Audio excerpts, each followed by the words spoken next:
People who've been in the rocketry business for decades, who say about you that you don't know what you don't know. Well, I suppose that's true of anyone. How can anyone know what they don't know? But when critics say you can't do this, your answer to them is, we've done it. He's done it in partnership with NASA, which has given SpaceX technical advice and a contract worth up to $1.6 billion, mostly for 12 cargo flights to the space station. But SpaceX's lack of experience bothers some NASA legends like Apollo astronauts Neil Armstrong and Gene Cernan. They've testified to Congress that the Obama administration's drive to commercialize space could compromise safety and eventually cost the taxpayers. Now is the time to overrule this administration's pledge to mediocrity. you know, there are American heroes who don't like this idea.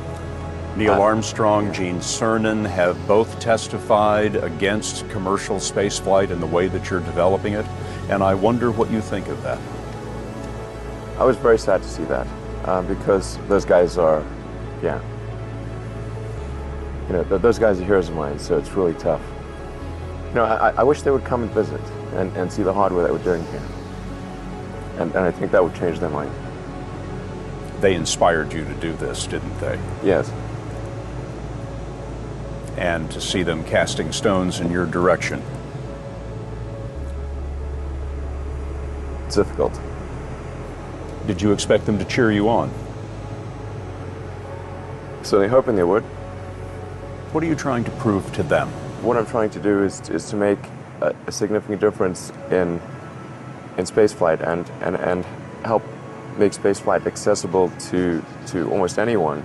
And I would hope for as much support in that direction as we can receive. One of the most difficult choices I've ever faced in life was in 2008. I think I had maybe $30 million left, or $30 or $40 million left in 2008. And I had two choices. I could put it all into one company, and then the other company would definitely die, or split it between the two companies. But if I split it between the two companies, then both might die. When you put your blood, sweat, and tears into creating something, or building something, it's like a child. And so it's like, which one am I going to let one starve to death? I couldn't bring myself to do it, so I split the money between the two. Fortunately, thank goodness, they both came through. What was your biggest failure, and how did that change you? Well, there's a ton of failures along the way, that's for sure. As I said, for SpaceX, the first 3 launches failed. And we actually were just barely able to scrape together enough parts and money to do the 4th launch. If that 4th launch had failed, we would have been dead.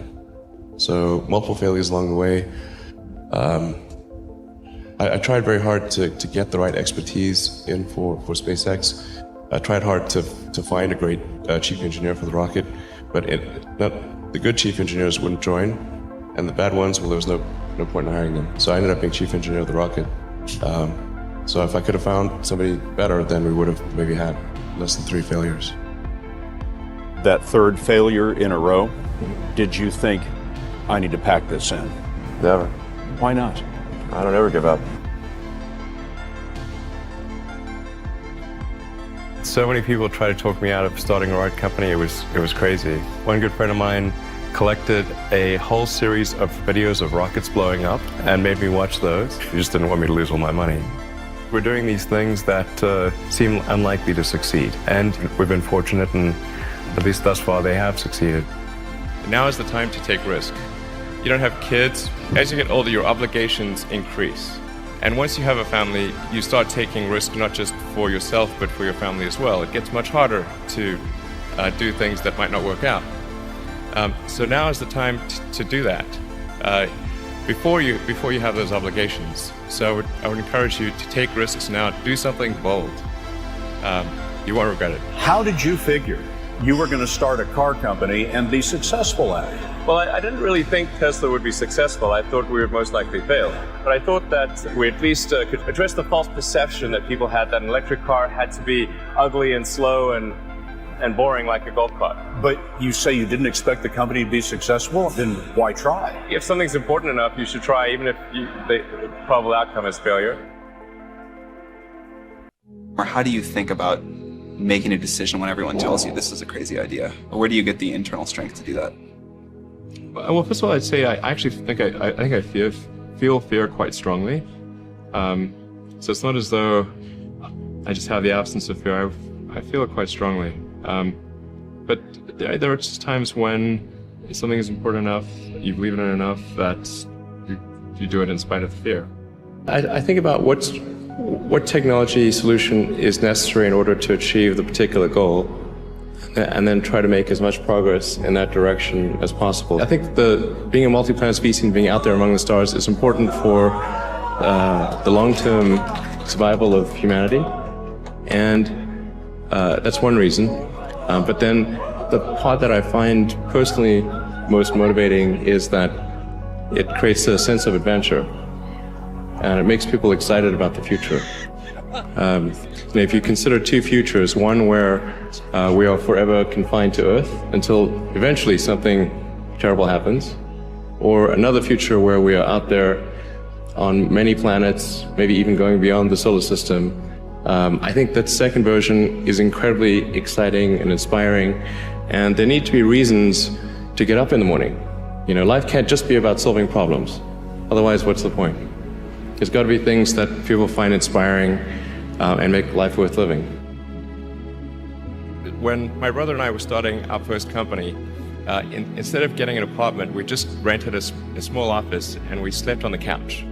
And we showered at the YMCA, and we're so hot up we had one computer, so the website was up during the day, and I was coding at night, 7 days a week, all the time. And I sort of briefly had a girlfriend in that period, and in order to be with me, she had to sleep in the office. So work hard, like every waking hour. That's the thing I would say, particularly if you're starting a company. Whatever area that you get into, given that even if you're the best of the best, there's always a chance of failure. So I think it's important that you really like whatever you're doing. If you don't like it, life is too short.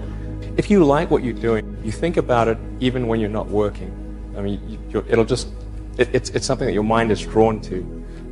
And if you don't like it, you just really can't make it work, I think.